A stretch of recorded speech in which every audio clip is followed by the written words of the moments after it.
Yasashimwe. Ijambo ry'Imana riri muri Yesaya igice cya 12 umurongo waho wa mbere kugeza ku murongo waho wa 6. Hanyuma umutwe w'ijambo ratubwiye ngo Uwiteka ashimirwa imbabazi agirira abantu be. Uyu mwanya uhawe imbabazi n'Imana. Reka nkubwire, wari wihebye, warucitse intege, umvaga nta byiringiro, umvaga nta nzira, umvaga ibyawe bisa nkaho biyoberanye, ariko ijambo riravuze ngo Uwiteka ashimirwa imbabazi agirira abantu be. Ndifuza ko mu bantu Imana igiye kugirira imbabazi nawe uri bubonekemo, mu bantu Imana iri burebesha amaso y'imbabazi nawe ubonekemo, mu izina rya Yesu Kristo w'i Nazareti. Imana iduhane umugisha.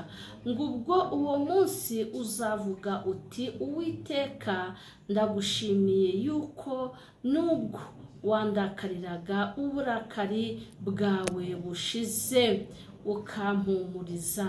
Dore Imana niyo gakiza kanjye, nzaja niringira negutinya, kuko Uwiteka Yehova ari we mbaraga zanjye. Yehova niwe mbaraga zanjye n'indirimbo yanjye, agahinduka agakiza kanjye. Nicyo gituma muzavomera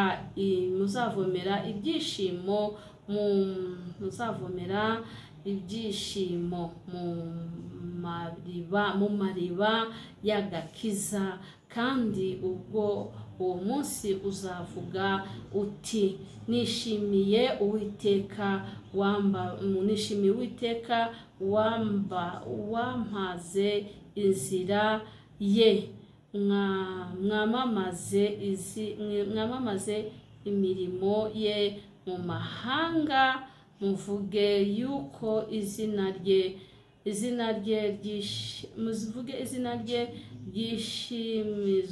risingizwe hejuru, ishyizwe hejuru mu mirimo Uwiteka yakoze ibihebuje byose. Ibyo nibyamamare mu isi yose. Wa muturage w'i Siyoni we, shira hejuru uvuge cyane, kuko uwera wa Isiraheli ari hagati yawe akomeye. Uwiteka uri hagati yawe ukomeye. Yesu ashimwe cyane. Iri jambo umutwe waryo uravuze ngo Uwiteka ashimirwa imbabazi agirira abantu be. Uwo munsi hazabaho kunezerwa ku buzima bwawe. Uwo munsi hazabaho impinduka ku buzima bwawe. Uwo munsi hazabaho ibyishimo ku buzima bwawe. Yesu ashimwe. Reka nkubwire, Uwiteka iyo yaje mu buzima bwawe n'abakwangaga barakugarukira. Uwiteka iyo yaje mu buzima bwawe n'abakuvuyeho barongera bakakuzaho. Uwiteka iyo yaje mu buzima bwawe hari igicu. Ubundi iyo uri mu bihe by'umubabaro n'agahinda utaragirirwa imbabazi n'Uwiteka, hari igicu kiba kikubundikiye, hari igicu kiba kiri hejuru yawe, kuko nta n'umuntu buryo ukureba. Imana yacu ishimwe. Ariko iyo Uwiteka Imana yakugiriye imbabazi, cya gicu kivaho. Haleluya.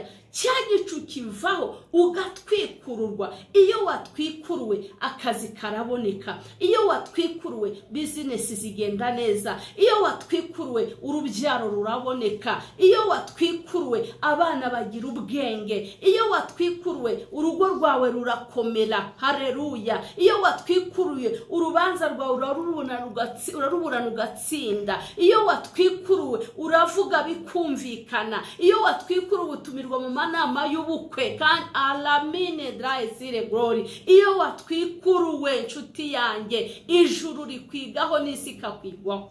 Imana itugirire neza cyane.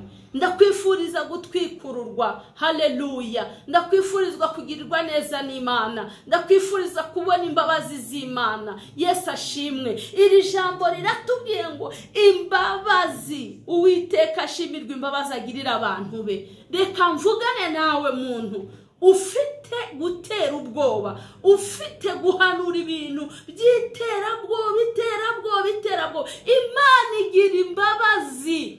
Imana igira imbabazi. Imana ni nyarukundo. Imana ntagikora nk'abantu. Imana ntagikorana n'amarangamutima